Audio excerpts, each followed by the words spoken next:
Hey there, everybody. I hope you're having a good day in your little corner of the world. I hope it's been a sunny day for you, wherever you may find yourself. Maybe you're in the northern hemisphere, or maybe you're in the southern hemisphere with a completely different weather, but I hope you've had a wonderful day today. I've been thinking about how when we are young, the biggest role models in our lives, the people that we look up to the most, are our parents, right? And there have been many schools of thought and many philosophies, Freud being a big one, Jung being another big one, where they talk about how your upbringing as a child will determine the relationships that you seek in your adulthood. The kind of role models that you have during your childhood will dictate the type of people you surround yourself with when you become an adult. And in my own experience from observing others and seeing my own life and my own history, I find that to be true. I don't know if this is the fact or the truth, but I find from speaking to friends or from looking back at my own life that we usually seek people that mirror our parents or any type of role model that we had as a child. And it's difficult to outgrow certain relationships that are toxic when we are adults, because that was our frame of reference when we were children. If we, for example, if we have a toxic friend as an adult, or if we're in a toxic relationship, maybe we had a toxic relationship with our mother, or some type of toxic relationship with your grandmother or your aunt or a friend when you were a little kid, and maybe they were bullying you or you were getting bullied in school. And so when you grow up and you become an adult and you have to foster relationships in your life, maybe some of those relationships are toxic. And we don't realize that until we've kind of put the mirror in front of ourselves and actually done the work to observe who we are and what our tendencies are. And one of the biggest blocks that we have is, especially if you grew up in a very hostile environment, or if you grew up with parents that didn't meet your needs, it's very difficult to forgive them because you feel like a part of you wasn't listened to. Your little childhood self, your little boy or your little girl, was not treated the way it should have been treated, or they didn't give you what you needed at that time. Maybe it was time, or maybe it was a little more patience, or a little more understanding. Whatever that is, it's difficult to forgive that because a part of ourselves is wounded, and because of that wounding, we seek relationships that, as an adult, we seek relationships that are not the best because we're just mirroring what we saw as children.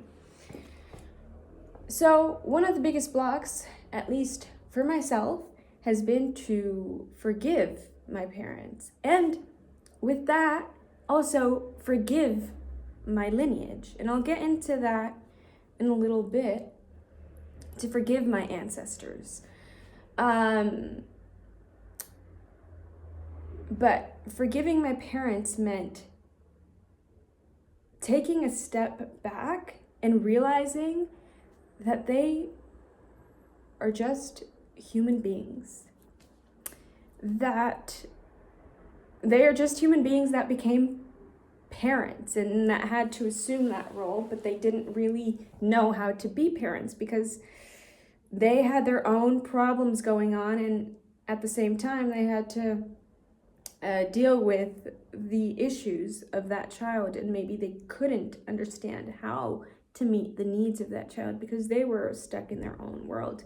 And many of us, I think, live through that, and it's difficult to see because our parents or any type of caregiver in our life that was ever present when we were children, it's difficult to separate yourself and see them as the human being and not as the role that they played in your life. And if it was like, for example, if it's your mother and you have problems with your mother, not seeing her as your mother, but seeing her as the human being that she was with her own problems and her own issues. Just trying her best to be a human being and also do this role called mother, play this role that you call mother. And in your case, it might have been you had a really great role model and maybe you didn't. And so it goes for every relationship in your life that you feel like, oh, that person has slighted me.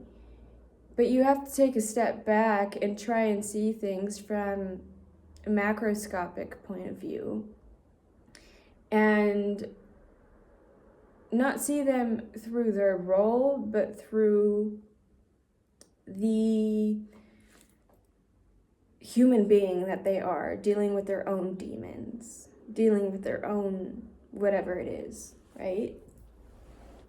And that goes for my ancestors as well. We all want to think, and it doesn't matter what ethnicity you are, it doesn't matter what where you come from, what your culture is.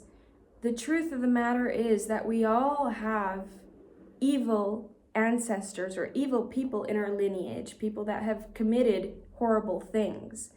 And, you know, for example,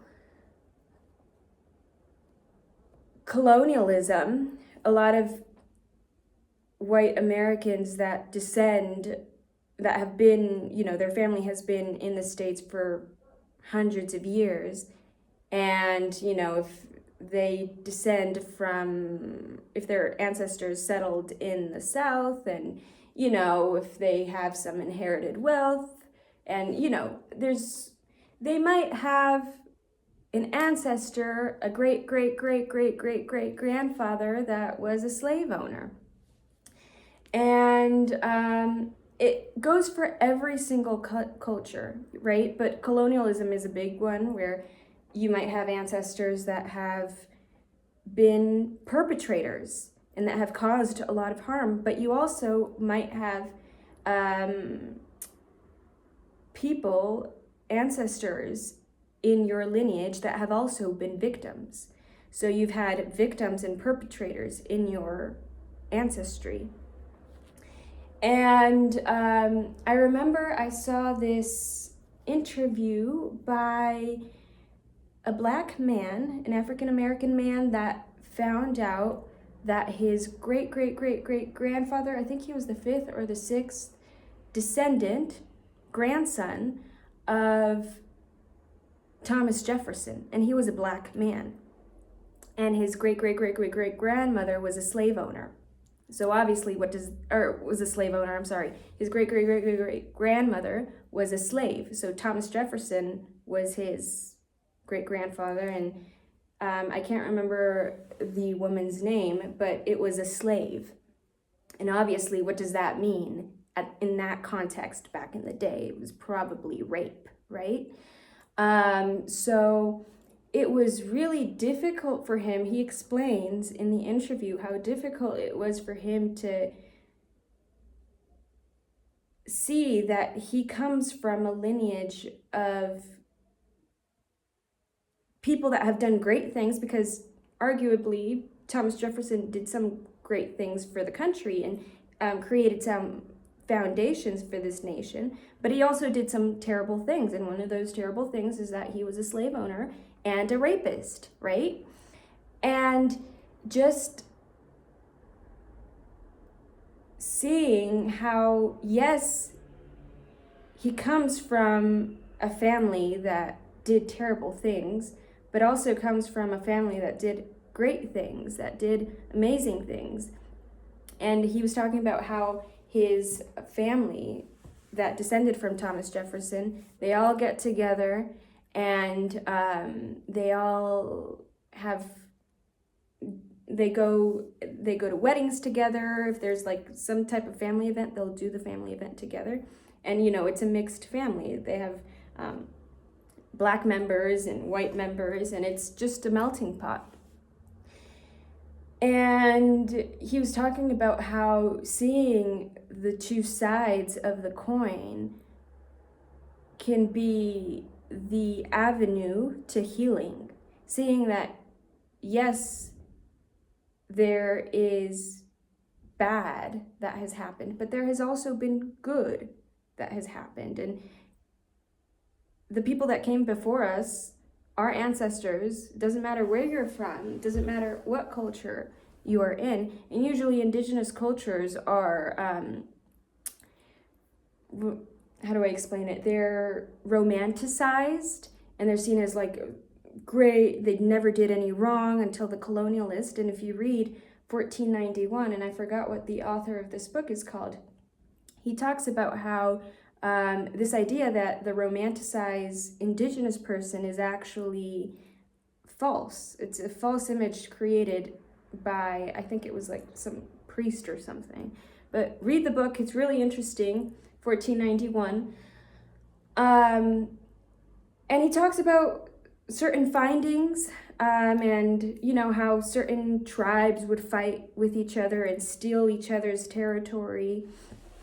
And we just have to, what I'm trying to say is that we just have to realize that human beings are human beings. And we've done, our ancestors, doesn't matter where we come from or our ethnicity, we've done some pretty our ancestors have done pretty messed up things. And we have to recognize that, like, okay, maybe I have an uncle who was a murderer, or maybe I have, you know what I'm trying to say, okay? We've had some pretty messed up people in our lineage, but maybe we've also had some amazing heroes in our family lineage as well. And being able to celebrate that, being able to celebrate the heroes or the survivors in our lineage, but also being able to recognize those that have been perpetrators and those that have committed crimes and those that have committed atrocities, being able to recognize that, yes, we have that and we are related to that, but we can set the example and we can lead by example, by being a better person and by respecting others and taking the good that the heroes in our lineage bestowed upon us, and seeing the evil things that some of our ancestors did and trying to do better and be a better version of a human being. I don't know if this all makes sense. It's a little bit of a ramble. I don't really know how to explain it in words. And I hope this doesn't come off as offensive, and I hope I'm not misinterpreted. I really don't want to be misinterpreted. But with all of this being said, what I'm trying to say is that realizing that people in your family, maybe it's your grandfather, your father, your mother, your great-grandfather, your great-great-great-grandfather, your great-grandmother, they were human beings as well with their own demons, battling their own demons and dealing with their own shit, whatever they had to deal with at that time. And maybe they did some pretty amazing things and they were heroes, but also knowing that maybe some of them did some pretty terrible things, and realizing that, okay, we can be the difference that we want to see, and we can make a difference. We can recognize that, okay, that was pretty messed up what great uncle Sam did in 1864. It was pretty messed up, but I can be the difference and I can set the difference. Because if I look back at my grandmother, she did some pretty great things during the, I don't know, Great Depression. I don't know. I'm making examples here, but I hope this all makes sense. Like, don't be ashamed of where you come from. Just recognize that you're related to human beings that have done some pretty messed up things and some pretty cool things as well, okay? And you can set the difference by treating others with respect. If, you know, you come from, if you have a murderer in your family, or I don't know. I hope this all makes sense. It's getting all jumbled up in my head, and I feel like somebody is gonna misinterpret me and say that I'm saying something that I'm not trying to say, so I'm gonna stop here. But if it makes sense, I hope you have a wonderful day. Peace and love. Bye.